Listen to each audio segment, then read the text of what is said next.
Episode 58 ternyata keponakan. Din menunggu Sera yang tengah menggunakan tespek di dalam kamar mandi. Dia memilih berdiri di depan pintu sembari menggendong Ciara yang baru terbangun. Tampak, bayi itu bermanja ria meletakkan kepalanya di bahu sang papi. Sesekali, ia menguap lebar dan Din menutup mulut putrinya. "Jangan lebar-lebar, anak perempuan loh. Harus anggun nguapnya, oke?" tegur Din sembari mengelus kepala putrinya. "Hoaya," gumam Ciara seolah mengerti apa yang Din maksudkan. Ceklek, raut wajah Din berubah tegang saat pintu kamar mandi terbuka. Terlihat, Sera keluar dari kamar mandi sembari menyerahkan sebuah tespek padanya. Raut wajah Sera sulit diartikan, perasaan Din jadi tak enak. Ia mencoba untuk menguatkan hatinya mengambil tespek itu melihat hasilnya. Garis 2, lirih Din. Ia kembali mengingat betapa marahnya Sera saat hamil Ciara dulu. Apa kali ini, Sera akan kembali mengamuk? Din mengangkat pandangannya, melihat istrinya yang menatapnya sekilas dan berjalan menuju lemari. "Jadi hamil sayang? Ya kamu lihat aja sendiri. Ciara bakal punya adik," sahut Sera sembari membuka lemari. "Kamu marah?" tanya Din dengan ragu, perasaan merasa was-was khawatir Sera akan menolak kehamilannya lagi seperti waktu awal. "Marah kenapa? Aku hamil ada suami, kenapa takut? Kamu berpikir, jika aku akan menolaknya seperti waktu aku hamil Ciara bukan?" Din mengangguk mendapat tebakan dari Sera, apalagi Ciara masih kecil, kamu juga pasti masih merasa trauma saat melahirkan waktu itu. Lirih Din. Sera tersenyum, yah, tersenyum. Din sampai kaget melihatnya. Dirinya pikir, Sera akan mengamuk tapi lihat, wanita itu justru tersenyum bahagia. Perlahan, Sera datang menghampirinya dan mensifibit gemas pipi gembul Ciara yang tengah bermanja ria di gendongan sang papi. "Ciara dengar mami, kamu akan punya adik. Jadi, nanti bagi papi sama adiknya oke?" Entah mengerti atau merasa sakit karena cubitan Sera, Ciara justru menangis keras. Din langsung panik, berbeda dengan Sera yang tertawa melihat ekspresi Ciara. "Kamu gak mau punya adik? Takut papinya diambil ya? Anak manja papi dasar," ledek Sera yang mana membuat tangisan Ciara semakin kencang. Mendengar suara tangis Ciara, Nessa buru-buru datang. "Kenapa Ciara nangis?" "Enggak ma, terharu dia karena punya adik baru," jawab Sera. Nessa yang mendengar itu membulatkan matanya. "Beneran jadi?" pekik Nessa. Sera mengangguk ragu, matanya melirik Din yang tengah meneguk lut empatnya kasar melihat tatapan tajam sang mama. Nessa mencoba mengatur nafasnya, pasangan suami istri di hadapannya ini sungguh membuat kepalanya terasa sakit. "Dengar, Sera, kamu masih menyusui Ciara sampai dia 2 tahun. Kalau kamu hamil, yang mama dengar, kalau orang hamil gak boleh nyusuin. Mama gak masalah kamu mau hamil lagi, mama sangat senang. Tapi perhatikan jaraknya dong sayang, kamunya juga yang kasihan." Petik 2. "Memang iya ya?" tanya Sera dengan ragu, ia tak tahu jika dirinya tak boleh lagi menyusui Ciara dalam keadaan hamil seperti ini. "Mama kurang tahu lebih jelasnya, mama dengar dari teman mama. Coba kamu konsultasi dulu sama dokter, cek dulu kehamilan kamu bagaimana baiknya. Semoga gak papa tetap menyusui," balas Nessa. Ia sendiri memang tak yakin, hanya pernah mendengarnya saja. Din menyetujui usulan mamanya, ia akan mengajak istrinya ke dokter untuk mengecek kehamilan dan juga konsultasi tentang ASI untuk Ciara. Karena Ciara tak bisa ditinggal, terpaksa Din dan Sera mengajaknya. Tentang Cio, Nessa yang akan menemaninya di rumah. "Ma, titip Cio ya," pinta Din sebelum masuk ke dalam mobilnya. "Ya, hati-hati," seru Nessa. Ia melambaikan tangannya seiring kepergian mobil Din. Setelah mobil putranya tak lagi terlihat, Nessa menghela nafas pelan. Sera udah isi lagi artinya, Din udah sembuh dong. Wah, abis lahiran kedua ini ya harus kebondong, kasihan Sera kalau lahiran terus. Dikira mantuku kucing apa? Si Din itu kerjaannya buat aja terus gak mikirin istrinya. Kalau dia yang hamil sih gak papa, mau hamil juga keluarnya dari mana? L0 Bang Hidung. Golong-golong dong Glenma. Nessa terkejut mendapati keberadaan Cio bersama kambing dan bebeknya. Kapan anak itu berdiri di dekatnya?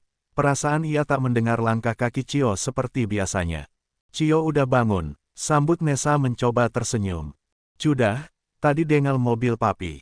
Kemana papi sama mami? Kok Cio ndak diajak?" "Cio, Cio sama Grandma ya. Kita healing oke. Sela Nessa dengan semangat. Pelacaan Cio kok ndak enak ya. Batin Cio ragu. Titik, titik, titik. Nessa memandikan Cio dan memasangkannya pakaian rapi. Tak lupa ia memberikan bedak bayi pada pipi anak itu. Cio tampak anteng memainkan ipatnya sembari memakan cemilan yang dirinya beli kemarin. Setelah beres, Nessa mengambil tasnya dan bersiap pergi. Ayo Cio, pakai sepatunya. Titah Nessa yang mana membuat Cio bingung. Glenma mau kemana? Kali pacal, tanya Cio dengan tatapan polosnya. Astaga nih anak, ya enggak lah. Udah ayo, pakai sepatunya. Nessa membantu Cio memakai sepatu. Untungnya, anak menggemaskan itu menurut dan ikut kemana sang grandma membawanya pergi. Nessa mengendarai mobilnya dengan kecepatan sedang, sesekali ia melirik spion mobilnya untuk memastikan keadaan sekitar. Tak lama, Nessa justru memarkirkan mobilnya di sebuah resto. Hal itu, tentu membuat Cio bingung. Kan ada bibi macak di rumah, kok beli makan lagi? Protes Cio. Bukan buat Cio kok, terus buat siapa? Kan cucunya Glenma Cio doang, Cia kan belum bisa makan loh. Maca buat pacar Glenma. Astaga, kenapa pacar terus sih? Udah ayo turun. Nessa menggandeng tangan Cio masuk ke dalam resto untuk membeli sesuatu. Pokoknya aku gak mau lagi kerja jadi kasir. Dedi tega banget sih sama aku. Aku cuman balapan sekali doang dihukumnya berbulan-bulan. Pekik seorang pria yang tak asing di telinga Cio. Cio menghentikan langkahnya, membuat Nessa pun turut menghentikan langkahnya juga dan mengikuti arah pandang sang cucu. Ia melihat, dua orang pria berbeda usia tengah duduk saling berhadapan di salah satu meja. Dedi gak tahu apa, aku ketemu bocil keramat yang OMCHIBAAAL. Teriakan Cio membuat kedua orang pria berbeda usia itu menoleh padanya. Bocil keramat, loh, Kelvin, di sini juga. Nessa kaget melihat Kelvin ada di resto yang sama dengannya. Keduanya pun tertawa hambar sembari melirik ke arah Cio dan pria yang menatap tajam pada anak menggemaskan itu. Kamu dengan, oh ya, ini putra bungsuku Renard. Seru Kelvin memperkenalkan putranya yang bernama Renard. Oh putra bungsu ya. Tampan sekali. Puji Nessa pada Renard yang terlihat tidak suka dengannya entah karena apa. Mau bergabung, tawar Kelvin dengan salah tingkah. Nessa mengibas tangannya, tidak perlu, aku tidak berniat makan di sini. Kebetulan, ada janji dengan seseorang. Tolak Nessa, ia memang tak berencana makan di tempat. Apakah orang itu spesial? Tanya Kelvin dengan nada candaan, tak ada maksud tertentu tapi ia merasa ingin tahu. Dia bahkan mengabaikan tatapan sinis putra bungsunya. Enggak sih, cuman masalah hidup. Bukan, spesial itu cuman martabak, ndak ada orang spesial. Sela Cio yang mana membuat Nessa dan Kelvin langsung menatapnya. Berbeda dengan Renard yang langsung memandang sinis ke arah Cio. Apa-apaan anak ini, nyambung aja kayak listrik. Gerutunya dalam hati. Kalau begitu kami permisi dulu. Nessa langsung membawa Cio pergi, meninggalkan Kelvin yang masih mempertahankan senyumnya dengan tatapan tak lepas dari kepergian wanita itu. Dedi suka padanya, tanya Renard dengan delikan tajam. Senyuman Kelvin luntur, ia kembali duduk dan meraih cangkir kopinya untuk dia minum. Melihat keanehan dari Kelvin, Renard jadi mencurigai sesuatu. Ia pun kembali duduk dan tetap bertanya mendesak sang Dedi untuk menjawabnya. Jawablah, apa Dedi suka padanya Kalau iya memang kenapa? Tidak ada yang salah kan? Lagian, kamu masih kecil, belum cukup untuk mengerti tentang perasaan orang dewasa. Balas Kelvin santai. Bukan dewasa lagi, Dedi itu sudah tua. Sudah sering nolka. Ingat, aku tidak akan mengizinkan Dedi menikah lagi. Cukup Momi saja, aku tidak mau punya ibu tiri, apalagi, aku harus saudaraan sama bocil keramat itu. Desisnya dengan nada ketus. Mendengar kata bocil keramat, sontak Kelvin mengangkat pandangannya. Cio maksudmu? Ya terserah apa namanya, tapi dia selalu membuat masalah. Renard memutar bola matanya malas, ia menyandarkan tubuhnya dan bersedekap D4 Cio itu keponakanmu. Keponakan dari siapa? Bang Raja baru nemuin calon. Kak Safi baru aja lulus kuliah. Keponakan dari mana? Pelik Renard dengan mata membulat sempurna. Kelvin tertawa. Kamu lupa dengan apa yang Dedi ceritakan. Tentang pamanmu dan putrinya, Cio, putra pertama dari putrinya pamanmu, dalam artian dia adalah keponakanmu dari sepupumu. Paham. Renard mengumpat ngelebar, raut wajahnya terlihat pias. Susah payah dia menjauh, tapi malah kembali bertemu. Okelah hanya sebatas kasir dan pembeli saja, tapi sekarang, ia justru menemukan fakta baru di mana Cio adalah keponakannya. Aku gak yakin dia adalah anak dari sepupuku, tingkahnya aja. Memang iya, Cio anak adopsi. Orang tuanya meninggal terlibat kecelakaan, untungnya Cio selamat. Tragis bukan? Perkataan Kelvin membuat Renard kembali mengatupkan bibirnya, tatapan matanya beralih menatap Cio yang tengah tersenyum lebar memegang cup es krim yang baru saja dirinya dapat. Anak seceria itu, ternyata memiliki kisah yang pilu. Saat diadopsi dia tidak mau berbicara sama sekali, sepupumu dan suaminya berusaha untuk membuatnya melupakan kejadian itu. Ya sampai seperti yang kamu lihat sekarang, dia ceria, banyak bicara, tapi, hal itu yang membuat bahagia. Kamu masih tidak suka dengannya. Renard menoleh, ia menghembuskan nafas kasar mendengarnya, tidak. Jawaban Renard membuat Kelvin tersenyum dibuatnya. Titik, titik, titik, janinnya masuk usia 6 minggu ya, ini masih rentan banget. Nyonya harus ekstra hati-hati ya, jangan lakukan aktivitas yang berat. Hubungan suami istri jangan dulu ya, janinnya masih sangat kecil takutnya nanti flek seperti kehamilan awal. Sarah memeriksakan kandungannya kembali ke dokter yang sama dengan kehamilan pertamanya dulu. Ia merasa lebih nyaman saja dan pastinya penjelasannya lebih Sarah terima. Dean pun mendengarkan saran dari dokter tanpa membantah, sembari ia menjaga Ciara di pangkuannya. Kalau menyusui umumnya aman, jika kehamilan berlangsung normal. Namun, ada beberapa hal yang harus diwaspadai. Produksi ASI akan menurun, munculnya kontraksi ringan, sampai kurangnya nutrisi dalam kandungan. Tapi selama kandungan nyonya baik-baik saja, tidak masalah. Terang dokter itu yang dimengerti oleh Sarah dan Dean. Selesai pemeriksaan, Dean dan Sarah langsung memutuskan untuk pulang. Tapi sebelum itu, Dean lebih dulu mengambil vitamin dan obat anti mual yang dokter resepkan.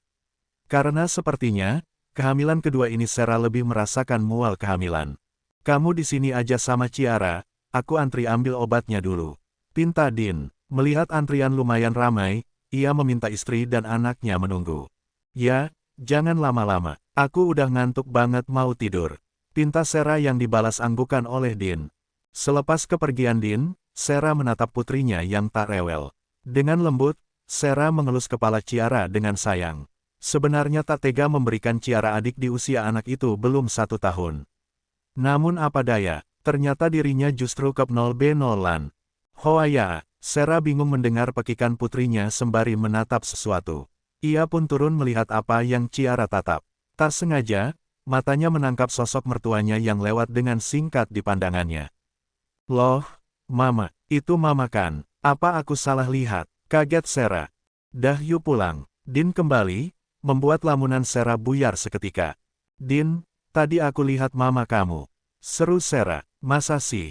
Kamu halu kali, ngapain Mama nyusul kita ke sini?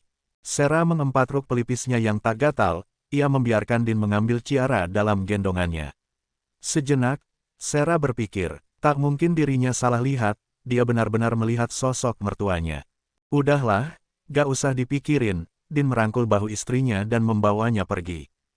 Sementara itu, Nessa menggandeng tangan Cio menuju sebuah pintu ruang rawat. Cio menurut saja, dia membiarkan Nessa menggenggam tangan kirinya sementara tangan kanannya memeluk ciki miliknya. Ceklek, Nessa membuka pintu ruang rawat, ia lalu melepas genggamannya dan masuk begitu saja. Merasa genggaman Nessa terlepas, Cio memasukkan tangannya ke dalam bungkus ciki miliknya. Ia lalu melahap ciki itu dan menyebabkan mulutnya menggembung lantaran jajanan yang dirinya makan. Nyam enak nah, kalau ada papi pakti di Mala, Cio menghentikan kegiatan makanannya, ia justru mengempat melihat sosok pria parubaya yang tengah duduk di atas bed pasien sembari menekuk satu kakinya. Heh, buntelan kapas, kemari. Cio merasa takut, dia bahkan belum mengatupkan mulutnya. Matanya melirik ke arah Nessa yang tengah sibuk membuka paperbak belanjaannya. Karena takut akan tatapan pria parubaya itu, Cio melangkah mendekat. Srek. Pria parubaya itu mengambil jajan Cio dengan paksa dan memakannya. Barulah di sana Cio mengatupkan mulutnya dan mengusap telapak tangannya di D4 danya. Nda jadi pindah rumah yah kakek celam. Bersambung.